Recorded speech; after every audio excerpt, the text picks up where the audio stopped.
nagtatanong doon sa aming bayan, sa gitnang kanluran na aking pinagmulan.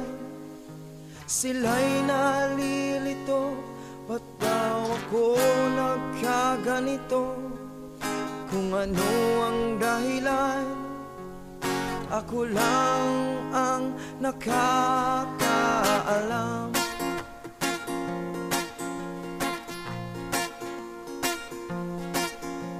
Magulang ko'y ginawa na ang lahat ng paraan upang mahiwalay sa aking natutunan.